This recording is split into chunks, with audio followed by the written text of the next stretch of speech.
అందరికీ నమస్కారం అండి. నేను మీ సిహెచ్ వెంకయ్య, న్యాయవాదిని. ఇంతకుముందు వీడియోలు మనం భారత రాజ్యాంగంలో పౌరులకి కల్పించబడిన ప్రాథమిక హక్కులు, fundamental rights, part 3 of the constitution గురించి మనం వీడియోలు చేస్తున్నాం. వాటిల్లో భాగంగా ఈరోజు freedom of speech and expression అంటే ఫ్రీడమ్కి సంబంధించి, స్వేచ్ఛకి సంబంధించి భారత రాజ్యాంగంలో మనకి ఫండమెంటల్ రైట్స్ ఏ విధంగా ఉంటాయి, ఈ ఆర్టికల్లో ఈ స్వేచ్ఛకు సంబంధించిన ప్రాథమిక హక్కులు ఏ ఆర్టికల్లో పొందుపరచబడ్డాయి, వీటి గురించి ఇవాళ మనం ఈ వీడియోలో వివరించడం జరుగుద్ది. నేను ఇప్పుడు స్వేచ్ఛ అనే పదానికి మనం ఏంటంటే స్వేచ్ఛ అనుభవిస్తున్నాం. స్వేచ్ఛ అంటే మనకేంటో తెలుసు, కానీ ఆ స్వేచ్ఛను వివరించడం, దాని యొక్క డెఫినేషన్ వివరించడం అనేది అది చాలా కష్టతరమైన పని. స్వేచ్ఛ అంటే అవధులు, నియంత్రణ, అదుపు లేకపోవడం. సంస్కారం, స్వేచ్ఛకు సంస్కారం ఉండాలి, విచ్చలవిడితనం ఉండకూడదు. విచక్షణతో, సమానత్వంతో కూడిన స్వేచ్ఛ మనిషి యొక్క పూర్తి వికాసానికి ఎంతో అవసరం. స్వేచ్ఛతో మనిషి ఎదుగుతాడు, అతనితో సమాజం ఎదుగుద్ది, దేశం అలాగే ప్రపంచం ఎదుగుతుంది. స్వేచ్ఛ లేకపోతే ఆటవిక రాజ్యం మిగులుతుంది. సభ్య సమాజంలో, నాగరిక సమాజంలో స్వేచ్ఛకు కొన్ని పరిమితులు తప్పవు. అయితే ఆ పరిమితులు నాగరిక సమాజాన్ని మరింత నాగరికం చేసేవిగా ఉండాలి తప్ప మరింత అనాగరికం చేసేవిగా ఉండకూడదు. ఈ స్వేచ్ఛలు పలు విధాలు: భావ ప్రకటన స్వేచ్ఛ, సంచరించే హక్కు, తనకిష్టమైన విశ్వాసాన్ని కలిగి ఉండే స్వేచ్ఛ, ఇష్టమైన వృత్తి లేక వ్యాపారం చేసుకునే స్వేచ్ఛ, వీటన్నిటికీ మించి జీవించే హక్కు, జీవించే స్వేచ్ఛ. ఈ విధంగా అనేక రకాల స్వేచ్ఛలు ఉన్నాయి. మనకి స్వాతంత్రం రాకముందు మనకి స్వేచ్ఛ తక్కువ, ఫండమెంటల్ రైట్స్, ప్రాథమిక హక్కులు కూడా ఇప్పుడు లేవు. ఎందుకంటే ఎక్కువ కొన్ని వందల సంవత్సరాలు మనం వలసవాదుల గుప్పిట్లో ఉన్నాము. మనకి ప్రాథమిక హక్కులు కానీ ఈ స్వేచ్ఛ కానీ అప్పుడు మనకి హక్కుగా లేవు. అప్పుడు ఏంటంటే మనం రాజ్యాంగం తయారు చేసేటప్పుడు ఈ కాన్స్టిట్యూన్స్ అసెంబ్లీ అని వాళ్ళని పెట్టారు కదా, వాళ్ళు దీర్ఘాలోచన చేసుకుని, అలాగే అమెరికన్ కాన్స్టిట్యూషన్ పర్టికులర్గా ఈ స్వేచ్ఛకు సంబంధించి అమెరికన్ కాన్స్టిట్యూషన్లో కొన్ని ఆర్టికల్స్ని ఉదాహరణగా తీసుకుని ఈ స్వేచ్ఛకు సంబంధించిన హక్కుల్ని ఆర్టికల్ 19 ఆఫ్ ది కాన్స్టిట్యూషన్లో పొందుపరిచారు. ఈ article 19 of part 3 of the constitution దాంట్లో ఒక ప్రాథమిక హక్కుగా గుర్తించి దాంట్లో ఈ స్వేచ్ఛకు సంబంధించిన హక్కుల్ని, లిబర్టీస్ని, rights and liberties are incorporated in article 19. So ఈ ఆర్టికల్ 19 వచ్చేటప్పటికి దీన్ని backbone of part 3 of constitution అని కూడా అంటారు. అంటే 3వ విభాగానికి సంబంధించి, ప్రాథమిక హక్కులు ఉన్న 3వ విభాగానికి సంబంధించి ఇది వెన్నుముక లాంటిదని కూడా అంటారు. ఈ ఆర్టికల్లో 19(1) ఆర్టికల్ 19 క్లాజ్ 1లో 6 మనకి ABCDFG అని 6 స్వేచ్ఛకు సంబంధించిన హక్కులు ఇచ్చారు. అవి ఏంటో తెలుసుకుందాం. ముందు ఒకటి వచ్చి freedom of speech and expression అంటే భావ ప్రకటన స్వేచ్ఛ. అది వచ్చి ఆర్టికల్ 19(1)A. ఆర్టికల్ 19(1)Bకి వచ్చేటప్పటికి ఆయుధాలు లేకుండా శాంతియుతంగా సమావేశం జరుపుకునే స్వేచ్ఛ, to assembly peacefully without arms. అలాగే సికి వచ్చి to form associations and unions, అసోసియేషన్లు లేక యూనియన్లు లేక సహకార సంఘాలను ఏర్పాటు చేసుకునే హక్కు.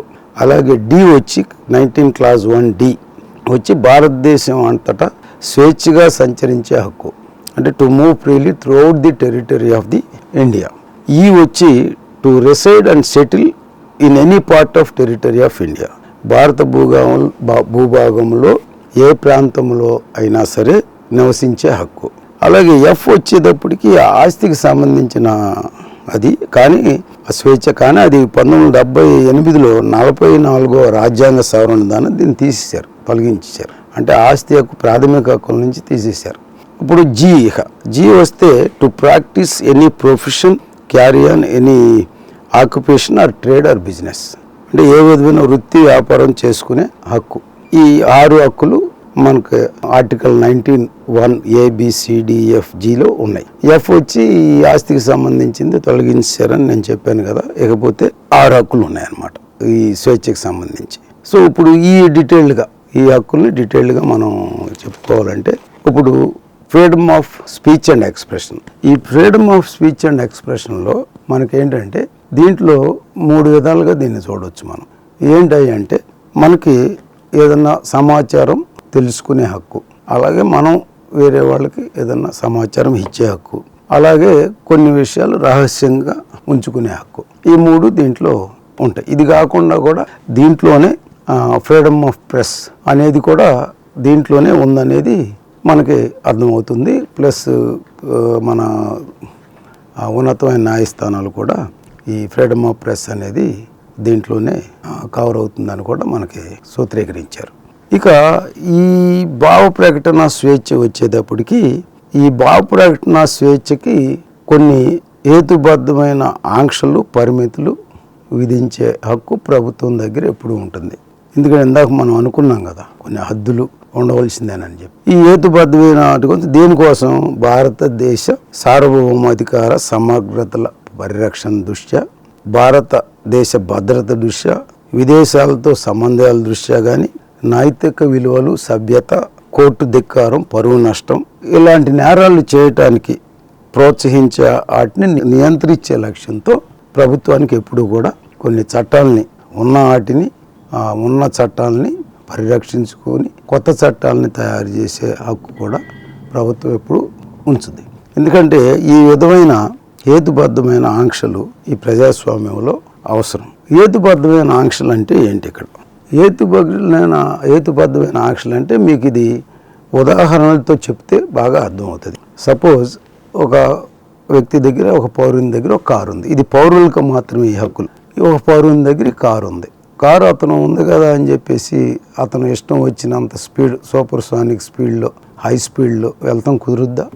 కుదరదు. ఎందుకంటే అది అతనికి హానికరం. అట్లా ఉంచి ఎదుట వెళ్ళే వాళ్ళకు కూడా హానికరం అది. కాబట్టి దానికి ఏంటంటే ఈ స్పీడ్ బ్రేకర్స్ పెడతారు రోడ్ల మీద. ఎందుకంటే ట్రాఫిక్ ఎక్కువ, జనసంచారం ఎక్కువ ఉన్న చోట కొంచెం స్లో అవ్వమని. సో ఈ ఆంక్షలు, పరిమితులు అట్లాంటి స్పీడ్ బ్రేకర్లు లాంటివి.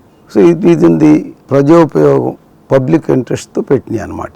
అలాగే ఇప్పుడు మనం ఒక ఇల్లు కట్టుకోవాలి. ఆ ఇల్లు కట్టుకోవాలంటే మనం మన ఇష్టం వచ్చినట్టు కట్టుకోవచ్చా? దానికి ఒక రూల్స్ ఉంటాయి. దానికి మన ప్లాన్ అప్రూవల్ పొందాలి. ఆ కన్స్ట్రక్షన్ ఆ ప్లాను ప్రకారం చేయాలి. అంతేగాని ఎదుటి వాడి హక్కులకి భంగం కలిగించేటట్టు మన ఇష్టం వచ్చినట్టు ఇల్లు కట్టకూడదు. అలాగే మనకి నైపుణ్యం, రాష్ట్రంలో నైపుణ్యం ఉంది కదా అని చెప్పేసి బూతు పదాలు అవి రాయటం, వాటిని ఆ బూతు పదాలు పత్రికల్లో ప్రచురించడం అది చేయొచ్చా? చేయకూడదు. అలాగే సినిమాలు తీసే హక్కు ఉంది కదా అని అశ్లీల చిత్రాల నుంచి తీసి ప్రదర్శించవచ్చా? చేయకూడదు. ఇటువంటి వాటిని. అలాగే ఇప్పుడు కరోనా వచ్చినప్పుడు కరోనా వచ్చిన పేషెంట్లందరినీ కూడా ఒక హాస్పిటల్లో ఉంచి వాళ్ళని బయటకు రాకుండా కొంచెం వాళ్ళకి రిస్ట్రిక్షన్స్, అవధులు విధించి వాళ్ళకి ట్రీట్మెంట్ ఇచ్చారు. అది సమంజసమే కదా. అలాగే D'Souza versus state of Goa కేసులో బాంబే హైకోర్టు వారు ఏమన్నారంటే, ఎయిడ్స్ వచ్చిన పేషెంట్ని ఒక హాస్పిటల్లో ఉంచి బయటకు రానియకుండా అది తగ్గేంత వరకు అతని స్వేచ్ఛని అవరోధించి అతనికి ట్రీట్మెంట్ ఇవ్వచ్చు. అది ఈ ఆర్టికల్ 19(1)ని వ్యతిరేకించినట్టు కాదు, వైలేట్ చేసినట్టు కాదు అనేది జడ్జిమెంట్ కూడా వారి. సో ఇవన్నీ అన్నమాట హేతుబద్ధమైన అంటే. అట్లాగే కంటెంప్ట్ ఆఫ్ కోర్టు ధిక్కారం. ఈ జడ్జిలకి సంబంధించి, కోర్టులకు సంబంధించి ఇష్టం వచ్చినట్టు ఆధారాలు లేకుండా తప్పుడు ప్రచారాలు చేయడం, అది కూడా అది కంటెంప్ట్. తర్వాత మళ్ళీ కంటెంప్ట్ ఆఫ్ కోర్టు కింద కోర్టు ముందు నిలబడతాం. ఇట్లాంటి వీటికి సంబంధించి ములగాంకర్ కేసులో 1978 సుప్రీంకోర్టు 727లో గైడ్లైన్స్ ఇచ్చారు. ఈ పత్రికలు కానీ ఏమైనా సరే న్యాయ వ్యవస్థ ఆ జడ్జిలకు సంబంధించి కామెంట్స్ చేసినప్పుడు ఏ విధంగా వాటిని తీసుకోవాలనే దాని మీద దీంట్లో గైడ్లైన్స్, సూచనలు కూడా ఇచ్చారు సుప్రీంకోర్టు వారు. అలాగే ఇప్పుడు ఒక చిన్న దీంట్లో ఏంటంటే, ఒక జరిగిన కేసు చూసుకుంటే, ఒక న్యూస్ పేపర్లో ఒక సీనియర్ మామూలుగా అత్యున్నత న్యాయస్థానానికి సంబంధించిన సీనియర్ న్యాయమూర్తి గారి కుమారులకి, అలాగే అత్యున్నత న్యాయస్థానానికి సంబంధించిన చీఫ్ జస్టిస్ గారి కుమారులకి అప్పుడున్న పెట్రోలియం మినిస్టర్ గారు ఆయన డిస్క్రిప్షన్ ఉపయోగించి ఈ పెట్రోల్ అవుట్లెట్స్ గ్రాంట్ చేశారని ఒక తప్పుడు న్యూస్ ప్రచారం చేశారు. ఆ తప్పుడు న్యూస్ ప్రచారం చేసినప్పుడు కోర్టు కంటెంప్ట్ ఆఫ్ కోర్టు కింద వాళ్ళు కోర్టు ముందు హాజరవ్వాల్సి వచ్చింది. హాజరైనప్పుడు వాళ్ళు ఏంటంటే వాళ్ళు ఒప్పుకున్నారు చేశామని, కానీ అది వార్త తప్పు కాబట్టి, అబద్ధం కాబట్టి అపాలజీ, అన్కండిషనల్ అపాలజీ చెప్పారు కోర్టు వారికి. ఆ కేసు ఏంటంటే హరిజయ్ సింగ్ కేసు. అది ఇయర్ 1977 సుప్రీంకోర్టు 73లో ఇది రిపోర్ట్ అయింది. సో ఈ కేసులో కోర్టు వారు ఏమన్నారంటే మీరు తప్పకుండా శిక్షార్హులే, ఎందుకంటే ఒక తప్పుడు ప్రచారం చేసి న్యాయ వ్యవస్థ గౌరవానికి భంగం వాటిల్లేదట్టు చేశారు కాబట్టి మీరు తప్పకుండా శిక్షార్హులే. కాకపోతే మీరు అన్కండిషనల్గా అపాలజీ చెప్తున్నారు కాబట్టి అది ఫాల్స్ న్యూస్, రాంగ్ ఇన్ఫర్మేషన్ వల్ల మీరు ఇచ్చారని చెప్తున్నారు కాబట్టి మీకు ఇప్పుడు ఈ ఫస్ట్ టైం కాబట్టి మిమ్మల్ని క్షమించి ఈ వార్నింగ్ ఇచ్చి వదిలేస్తున్నాం అని చెప్పేసి ఆ కేసులో ఆ విధంగా. సో కాబట్టి ఇక్కడ ఏంటంటే చెప్పొచ్చేది, right to freedom of speech and expression అనే ప్రాథమిక హక్కు ఉందని మనం ఇష్టం వచ్చినట్లు అన్కంట్రోల్డ్గా మాట్లాడకూడదు. ఎదుటి వాళ్ళ గౌరవానికి, వాళ్ళ యొక్క రిప్యుటేషన్కి భంగం వాటిల్లేదట్టు మాట్లాడకూడదు. అలాగే అట్లాంటి ఏమీ రాయకూడదు.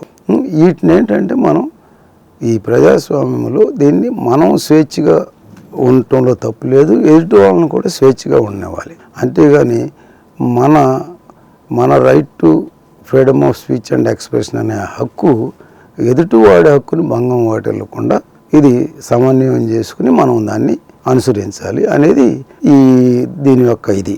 ఇంకొక ఏంటంటే ఇంకొక విషయం ఏంటంటే దీంట్లో ఈ మధ్యకాలంలో రీసెంట్గా కేజ్రీవాల్ గారి బెయిల్ విషయంలో సుప్రీంకోర్టు జడ్జి గారు అక్కడ ఇన్వెస్టిగేషన్ ఏజెన్సీ ఏమన్నారంటే, ఆయన ఏం అడిగినా కూడా మౌనంగా ఉంటున్నారండి, ఏమి సమాధానం చెప్పట్లేదని అంటే, ఉజ్వల్ బయాన్ అనే జడ్జి గారు, honourable supreme court judge Ujjwal Bayan అనే జడ్జి గారు ఏమన్నారంటే, right to keep silence is also a fundamental right.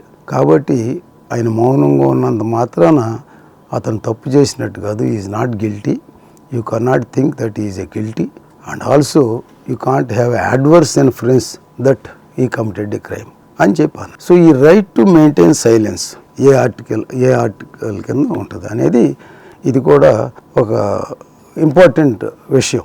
ఇది అందరికీ కూడా ఇంట్రెస్టింగ్గా కూడా ఉంటుంది. ఇది ఏమైందంటే, ఒక కేరళలో ఒక విచిత్రమైన సంఘటన జరిగింది. అదేంటంటే, ఒక స్కూలు పొద్దున్నే అసెంబ్లీ అయ్యారు, జాతీయ గీతాన్ని పాడుతున్నారు అందరూ, విద్యార్థులందరూ కూడా.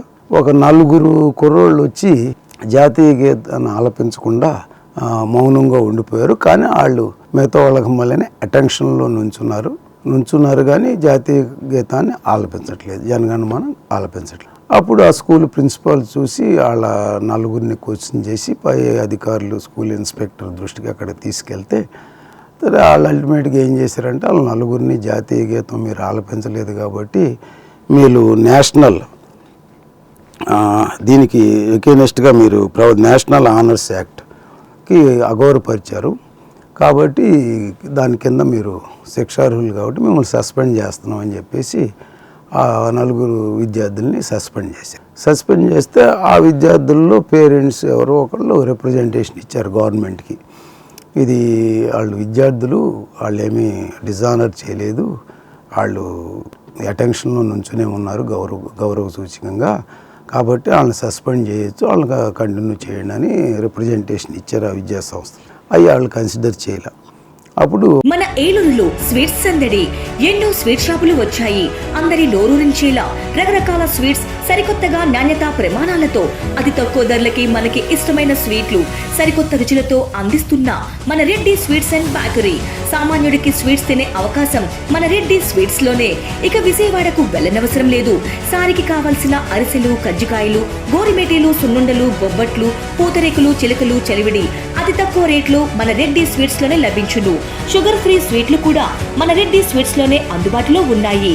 మన ఇళ్లలో జరిగే శుభకార్యాలకు స్వీట్లు, హాట్లు ఆర్డర్స్ పైన మన గుమ్మం ముంగిటే అందించడమే రెడ్డి స్వీట్స్ ప్రత్యేకత. అలాగే జెల్ కేకులు, కూల్ కేకులు, red velvet, chocolate, black forest, white forest కేకులు ఆర్డర్ చేసిన వెంటనే అందించబడును. మా address new municipal shopping complex, Chandana Brothers ప్రక్కన మెయిన్ బజార్, ఏలూరు 1. మా ఫోన్ నెంబర్ 9985035544. వారు హైకోర్టును ఆశ్రయించారు. హైకోర్టు వారు కూడా ఆ పిల్లలది తప్పే అని చెప్పేసి సమర్థించారు.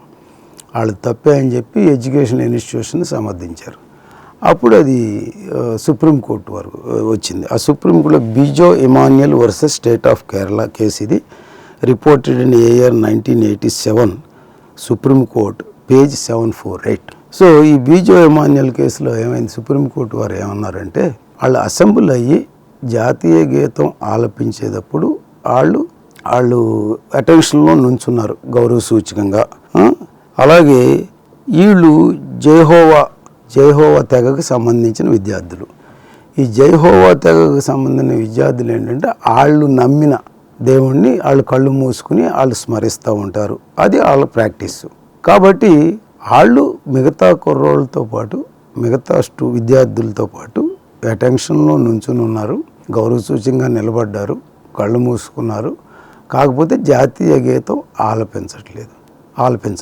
కాబట్టి ఏంటంటే వాళ్ళు ఏదో స్మరించుకుంటున్నారు. సో అది వాళ్ళ యొక్క ప్రాథమిక హక్కు, ఆ స్మరించుకునే అగైన్ దే రిలీజన్. కాబట్టి అది మనం తప్పుపడటానికి వీల్లేదు. సో వాళ్ళు గౌరవ సూచకంగా నిలబడి అటెన్షన్గా ఉన్నారు కాబట్టి వాళ్ళు ఏంటంటే నేషనల్ ఆనర్స్ యాక్ట్ 1960 కింద ఎటువంటి తప్పు చేయలేదు. కాబట్టి ఆ విద్యార్థుల్ని స్కూల్లో తీసుకుని వాళ్ళ విద్య కొనసాగించిన ఈ జడ్జిమెంట్లో Bijo Emmanuel versus state of కేరళలో ఇది మూలం. దేనికి, ఇందాక ఉజ్జల్ బయాన్ గారు ఆనరబుల్ జడ్జి కేజ్రీవాల్ కేసులో right to maintain silence also is a remain silent also is a fundamental right అన్నారు కదా, దానికి ఇది మూలం అన్నమాట. ఈ కేసు మూలం. ఈ కేసు ఏంటంటే దాన్ని బట్టి ఏంటంటే freedom of speech and expression includes right to remain silent. So ఇది ఒక important theory that is set up అనమాట. Freedom of speech and expression also includes right to remain silent. మనం ఏంటంటే దీన్ని చాలామంది ఉపయోగించుకుంటారు. ఈ పర్టికులర్గా ఈ పొలిటికల్ లీడర్స్, పెద్ద బిజినెస్ పీపుల్ ఎవరన్నా కేసుల్లో ఇరుక్కున్నప్పుడు మనం అప్పుడప్పుడు రిపోర్ట్ కూడా అవుతూ ఉంటాయి పేపర్లో, వాటిల్లో కూడా మనకి ఎన్ని క్వశ్చన్లు అడిగినా వాళ్ళు మౌనంగానే ఉంటారు. ఎందుకు మౌనంగా ఉన్నా అంటే it is my fundamental right అనే సందర్భాలు కూడా చాలా మనం ఎన్నో చూసాం. కానీ ప్రాక్టికల్గా ఏంటి దానికి మూలం అంటే ఇది Bijoe Emmanuel versus state of Kerala case వీటన్నిటికీ మూలం అన్నమాట. ఫస్ట్ టైం ఆ కేసులో ఈ థియరీ ప్రొఫౌండ్ చేశారు. Right to remain silent is also included in article 19(1)A freedom of speech and expression రైట్లు ఇది కూడా ఇంక్లూడ్ అయింది అనేది ఇది సూత్రప్రాయంగా వాళ్ళు వివరించారనమాట. అలాగే నెక్స్ట్ వచ్చి దీనికి 19 Clause 2 నుంచి ఈ రెస్ట్రిక్షన్స్ ఉన్నాయి. ఈ రెస్ట్రిక్షన్స్ అన్నీ 19 Clause 2 నుంచి ఉన్నాయి. ఆ 19 Clause 2లో మీకు నెక్స్ట్ వచ్చేసి ఆయుధాలు లేకుండా శాంతియుతంగా సమావేశం జరుపుకునే స్వేచ్ఛ, ఇది 1B. దీనికి వచ్చి 19 Clause దీనికి వచ్చి రిస్ట్రిక్షన్ ఏంటంటే Clause Bలో 19 Clause 3 వచ్చి 19 Clause 3లో వచ్చి దీన్ని రెగ్యులేట్ చేశారు. ఈ హక్కుని ఆయుధాలు లేకుండా శాంతియుతంగా సమావేశం జరుపుకునే హక్కుని 19 Clause 3లో రెగ్యులేట్ చేశారు. దేనికోసం రెగ్యులేట్ చేశారు? ఇందాక నేను చెప్పినట్టు సావర్నిటీ, ఇంటిగ్రిటీ అండ్ ఆల్సో దేశ రక్షణ, ఇట్లాంటివి నేను ఇందాక చెప్పిన అన్నిటికీ ఎటువంటి నేరాలు జరగకుండా చూస్తానికి ఈ స్టేట్ దగ్గర వీటిని అవధులు ఇది స్టేట్ దగ్గర ఆంక్షలు పరిమితులు విధించే హక్కు ఎప్పుడు స్టేట్ దగ్గర ఉంటుంది అన్నమాట. ఆ విధంగా దీన్ని 19 Clause 3లో రెగ్యులేట్ చేశారు ఈ హక్కుని. ఆయుధాలు లేకుండా శాంతియుతంగా సమావేశం జరుపుకుంటాం. ఇప్పుడు మనం చూస్తూ ఉంటాం గ్రామాల్లో అరుగుల మీద కూర్చొని అందరం మాట్లాడుకుంటాం. సో అది ఒక సమావేశం, కాకపోతే అక్కడ ఆయుధాలు ఉండవు, ఏముండవు. సో అది ఒక పరిపూర్ణమైన హక్కు. అందరూ అట్లా అసెంబ్లీ అవ్వచ్చు, మాట్లాడుకోవచ్చు, శాంతియుతంగా అసెంబ్లీ అవ్వచ్చు, దాని వరకు ఇబ్బంది ఏం లేదు. కానీ అట్లా సమావేశమై ఎవరో ఒక వ్యక్తిని ఫోర్స్ఫుల్గా ఏదన్నా చేస్తానికి కానీ, ఆ వ్యక్తిని కొడతానికి కానీ, ఆ నేరం చేసే ఉద్దేశంలో, అలాగే సమావేశమై ఒక వ్యక్తిని అతనికి ఉన్న భూమిలోంచి అతను ఆక్రమణగా తొలగించడానికి కానీ, అలాగే ఒక దురుద్దేశంతో, అదే విత్ గిల్టీ మైండ్తో ఒక ఇంట్లోకి వెళ్ళి నేరం చేయాలనే ఉద్దేశంతో, ఆ గిల్టీ మైండ్తో ఏదన్నా ట్రెస్పాస్ చేసిన, క్రిమినల్ ట్రెస్పాస్ అంటారు, ఎవరినన్నా ఇంటికి అనాథరైజ్డ్గా లోపలికి వెళ్ళిన క్రిమినల్ ట్రెస్పాస్ అంటారు. ఇవన్నీ అన్నమాట. వీటన్నిటికీ ఇట్లాంటివన్నీ కూడా 19 Clause 3లో రెగ్యులేట్ చేశారు ఈ ఆర్టికల్ని. మీరు అదే ఇప్పుడు ఏదన్నా సమావేశాలు అయినప్పుడు ఏదన్నా పోలీసులకు అనుమానం వస్తే, వీళ్ళు ఏదన్నా నేరం చేయటానికి కాగ్నిజబుల్ అఫెన్స్ చేస్తానికి వీళ్ళు సమావేశం అవుతున్నారని అనుకుంటే, సో పోలీసు వారు అంతకుముందు 151 CRPC ప్రకారం ఇప్పుడు 170 BNSS కింద వాళ్ళు యాక్షన్ తీసుకోవచ్చు. అందుకనే ఏంటంటే నార్మల్గా ఈ పొలిటికల్ మీటింగ్స్ అవి పెట్టినప్పుడు, సమావేశాలు జరిగినప్పుడు పర్మిషన్ తీసుకుంటారు. ఎందుకంటే పర్మిషన్ తీసుకుంటే so that the police vigilance ఉంటుంది, ఎటువంటి నేరాలు జరగకుండా వాళ్ళు చూస్తానికి స్కోప్ ఉంటుంది అన్నమాట. సో కాబట్టి వీటికి సంబంధించి ఆయుధాలు లేకుండా శాంతియుతంగా సమావేశం జరుపుకున్నంత వరకు ఇబ్బంది ఏం లేదు.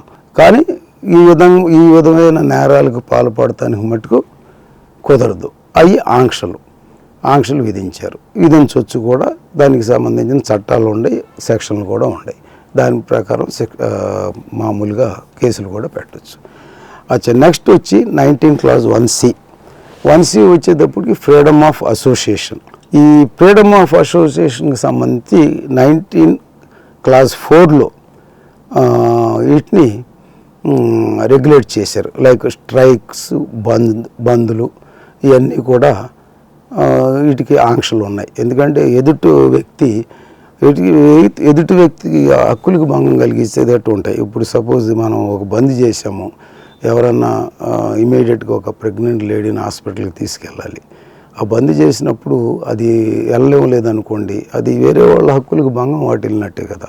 సో అట్లాంటి నివారించడానికి ఈ ఆర్టికల్ 1Cని 19 Clause 4లో దీన్ని రెగ్యులేట్ చేశారు. 19 Clause 4లో అప్పుడు అలాగే ఈ అసోసియేషన్స్ వచ్చి ఇప్పుడు all India banks association, cooperative societies, అట్లా అసోసియేషన్లు ఏర్పరచుకోవచ్చు వాళ్ళ హక్కులను కాపాడుకుంటాకి. దాంట్లో ఏమీ రిస్ట్రిక్షన్ లేదు. ఆ అసోసియేషన్లు వచ్చి ఇప్పుడు చట్టపరమైన కార్యక్రమాలు చేయాలి కానీ ఇల్లీగల్గా యాక్టివిటీస్ చేయకూడదు. దాని వరకు రిస్ట్రిక్షన్స్ ఉంటాయి. అయితే ఈ all India banks employees versus national industrial ట్రిబ్యునల్లో సుప్రీంకోర్టు ఏమన్నారంటే, right to strike and also lockout are not covered under this article 19(1)C అని చెప్పి తీర్పు చెప్పడం జరిగింది. అలాగే నెక్స్ట్ వచ్చి ఆర్టికల్ 19 Clause 1D వచ్చి ఫ్రీడమ్ ఆఫ్ మూమెంట్. అంటే ఫ్రీడమ్ ఆఫ్ మూమెంట్ అంటే one can move anywhere in India, భారత భూభాగంలో ఎక్కడికైనా వెళ్ళొచ్చు. అదేంటంటే కొంచెం to bring some sort of national feeling అన్నమాట. అట్లాంటి హక్కు ఇచ్చారు. సో దీన్ని ఏంటంటే 19 Clause 5లో దీనికి రెగ్యులేట్ చేశారు. దీన్ని ఆంక్షలు విధించారు. ఆంక్షలు ఏంటంటే for the interest of general public and also STs interest. ఇప్పుడు గిరిజన ప్రాంతాలు ఉన్నాయి. ఆ గిరిజన ప్రాంతాల్లో మనం వెళ్ళి మన ఇష్టం వచ్చినట్టు సంచరించి అక్కడ ఉంటామంటే, తిరుగుతూ ఉంటే అది కుదరదు. ఎందుకంటే వాళ్ళ యొక్క కల్చర్ని ప్రిజర్వ్ చేస్తానికి కొన్ని హద్దులు ఉన్నాయి. ఆ హద్దులను దాటి మనం ప్రవర్తించకూడదు అనమాట. అలాగే మీకు అంటే ఇట్లాగే మనకి ఏజెన్సీ ప్రాంతంలో ఉంది. ఏజెన్సీ ప్రాంతంలో మనకి రిస్ట్రిక్షన్స్ ఉన్నాయి. ఏజెన్సీ యాక్ట్ ఉంది. సో అట్లాంటి రిస్ట్రిక్షన్స్ చట్టపరంగా ప్రభుత్వం వారు పెట్టవచ్చు. దానికి ఇదేమీ లేదు. అలాగే 19 Clause 1Eలో ఫ్రీడమ్ ఆఫ్ రెసిడెన్స్. ఈ ఫ్రీడమ్ ఆఫ్ రెసిడెంట్ ఏంటంటే ఎక్కడైనా ఇప్పుడు ఒక రాష్ట్రంలో వాళ్ళు ఇంకో రాష్ట్రంలో నివాసం ఉండొచ్చు, అక్కడ ఇల్లు కట్టుకోవచ్చు, శుభ్రంగా నివాసం ఉండొచ్చు. అలాగే భారతదేశంలో ఎక్కడైనా ఏ పౌరులు ఎక్కడైనా సరే ఈ రాష్ట్రంతో కానీ భాషతో కానీ సంబంధం లేకుండా అక్కడ ఇల్లు కట్టుకుని అక్కడ నివాసం ఉండొచ్చు. దీనికి కూడా రెస్ట్రిక్షన్ ఏంటంటే 19 Clause 5లోనే for the interest of general public and also where the agency where this ST people are living, వాళ్ళ ఇంట్రెస్ట్కి కొన్ని ప్రొహిబిషన్స్ ఉంటాయి. ఆ ప్రొహిబిషన్స్ మనం హానర్ చేయవలసిందే. అలాగే ఎక్కడో ఉండొచ్చు అని చెప్పేసి మీరు ఒక డిఫెన్స్కి సంబంధించిన ప్రొహిబిటెడ్ ఏరియా ఉంటుంది, దానికి చుట్టుపక్కల కొంత ఏరియాలో ఎవరో నివాసం ఉంటాకి లేదు. సో అవన్నీ పాటించవలసింది. నేను అక్కడే ఉంటానంటే కుదరదు. అట్లా ఏంటంటే కొన్ని ఆంక్షలు పరిధులు in the interest of government, public interest and also గిరిజనులు హక్కులు కల్చర్ కాపాడే విషయంలో కొన్ని ఫ్రీడమ్ ఆఫ్ మూమెంట్కి కానీ ఫ్రీడమ్ ఆఫ్ రెసిడెన్స్ కానీ ఈ ఆంక్షలు విధించడం చట్ట ప్రకారమే. ఇది నేరమేమి కాదు, చట్ట ప్రకారమే మనం ఇచ్చేయచ్చు. నెక్స్ట్ వచ్చి freedom of profession, business and trade. అంటే దీనికి సంబంధించి ఏంటంటే 19 Clause 6లో దీనికి రీజనబుల్ రిస్ట్రిక్షన్స్ దాంట్లో పెట్టారు. ఏంటంటే ఈ ఫ్రీడమ్ ఆఫ్ ప్రొఫెషన్, బిజినెస్, ట్రేడ్లో ప్రొఫెషన్ ఉంది, ఒక ఇంజనీర్ ఉన్నారు, ఒక డాక్టర్ ఉన్నారు, వాళ్ళకి సంబంధించి క్వాలిఫికేషన్స్ సరిగ్గా ఉన్నాయా లేదా, are they competent to carry out that profession ఈ స్టేట్ గవర్నమెంట్ కంట్రోల్లో పెట్టుకుని అవన్నీ వెరిఫై చేసుకుంటాం అనేది ఒక రీజనబుల్ రిస్ట్రిక్షన్ అన్నమాట. అది చేయొచ్చు. అలాగే ఈ స్టేట్ మోనోపోలీ బిజినెస్లో సపోజ్ ఇప్పుడు ఆర్టీసీ ఉంది, ఆర్టీసీ వచ్చి controlled by state. So state is doing business of carrying passengers from here and there by which revenues earned.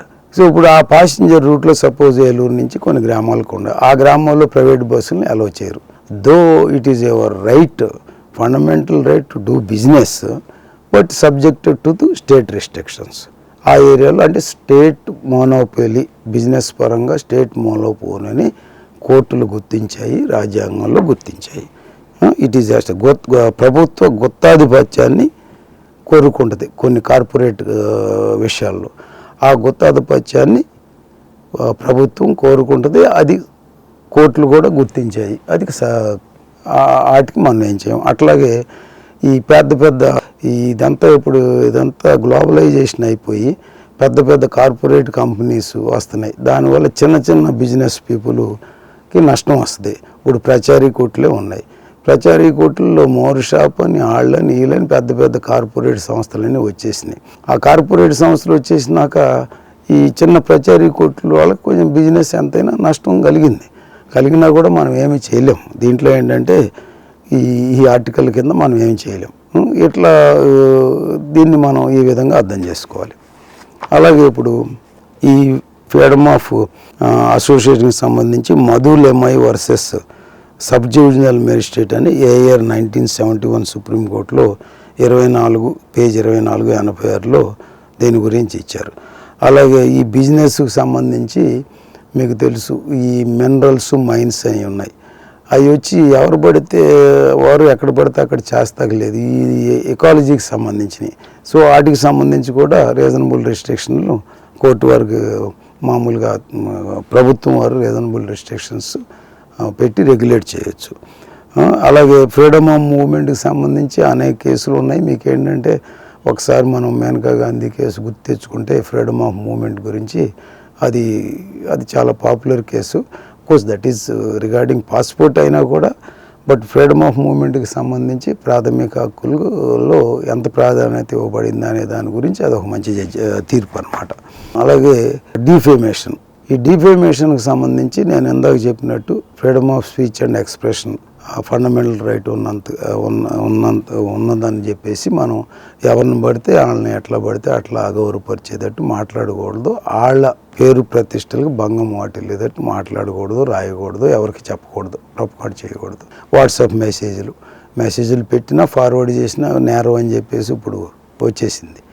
కాబట్టి ఏంటంటే మన హక్కులు మనం స్వేచ్ఛగా చక్కగా మధురానుభూతి చెందుతూ అనుభవించవచ్చు. మన ఫ్రీడమ్ మనం అనుభవించవచ్చు. కానీ ఎదుటి వాళ్ళ ఫ్రీడమ్కి మనం అడ్డు రాకూడదు, ఎదుటి వాళ్ళ హక్కుల్ని మనం భంగపరచకూడదు అనేది ఈ ఆర్టికల్ 19లో ఉన్న ఫ్రీడమ్ యొక్క ఫండమెంటల్ రైట్స్ ఆఫ్ ఫ్రీడమ్లో ముఖ్య ఉద్దేశం.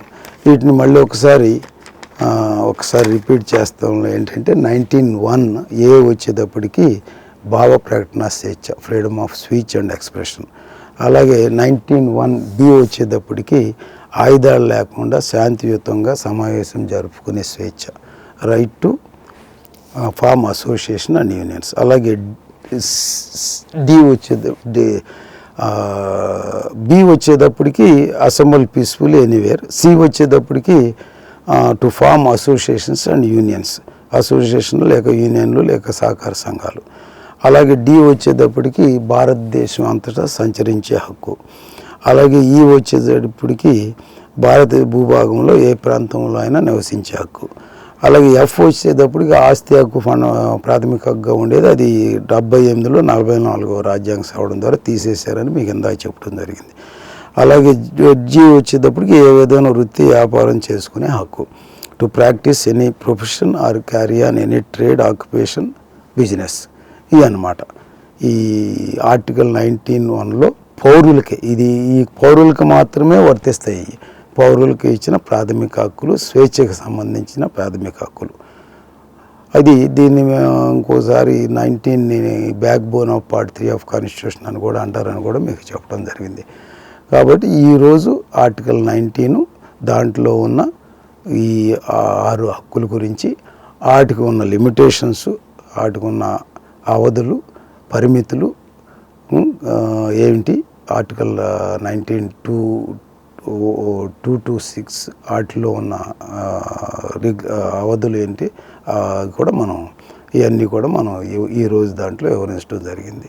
కాబట్టి మీరు ఈ ఎంటీవీ ఛానల్ ఇట్లాంటి మీకు వెరైటీ ఆఫ్ ప్రోగ్రామ్స్ వాళ్ళు ఇస్తున్నారు. చాలా సంచలనంగా మారింది ఈ ఎంటీవీ ఛానల్ ఈ మధ్యకాలంలో, మంచి పేరు తెచ్చుకుంది. కాబట్టి మీరు కూడా సబ్స్క్రైబ్ చేస్తారని మనవి చేసుకుంటూ నమస్కారం, అందరికీ సెలవు.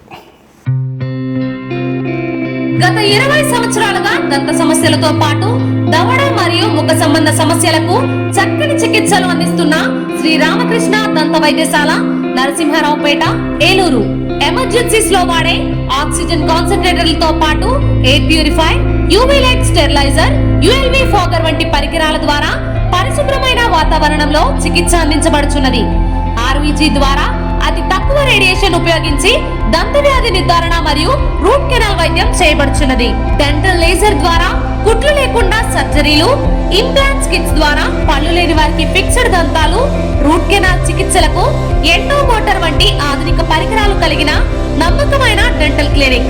అత్యంత ప్రామాణికమైన ఆటోక్లావింగ్ పద్ధతిలో శుభ్రపరిచిన ఇన్స్ట్రుమెంట్స్ వాడడం మా ప్రత్యేకత. దంత సమస్యలకు చికిత్సతో పాటు విరిగిన దవడ మరియు ముఖ ఎముకలకు చికిత్స, ఎత్తు మరియు వంకర దవడలకు కాస్మెటిక్ సర్జరీ, యాక్సిలోఫేషియల్ వంటి చికిత్సలకు చిరునామా శ్రీ రామకృష్ణ దంత వైద్యశాల, వేములపల్లి రెసిడెన్సీ అపార్ట్మెంట్, నరసింహారావుపేట, ఏలూరు. మన ఏలూరులో స్వీట్స్ సందడి, ఎన్నో స్వీట్ షాపులు వచ్చాయి. అందరి నోరూరించేలా రకరకాల స్వీట్స్ సరికొత్తగా నాణ్యతా ప్రమాణాలతో అతి తక్కువ ధరలకి మనకి ఇష్టమైన స్వీట్లు సరికొత్త రుచులతో అందిస్తున్న మన రెడ్డి స్వీట్స్ అండ్ బేకరీ. సామాన్యుడికి స్వీట్స్ తినే అవకాశం మన రెడ్డి స్వీట్స్ లోనే. ఇక విజయవాడకు వెళ్ళనవసరం లేదు.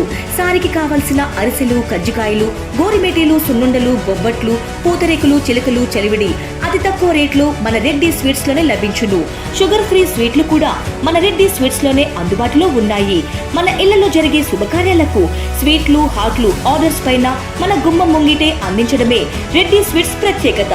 అలాగే జెల్ కేకులు, కూల్ కేకులు, red velvet, chocolate, black forest, white forest కేకులు ఆర్డర్ చేసిన వెంటనే అందించబడును. మా address new municipal shopping complex, Chandana Brothers ప్రక్కన, మెయిన్ బజార్, ఏలూరు 1. మా ఫోన్ నెంబర్ 9985035544.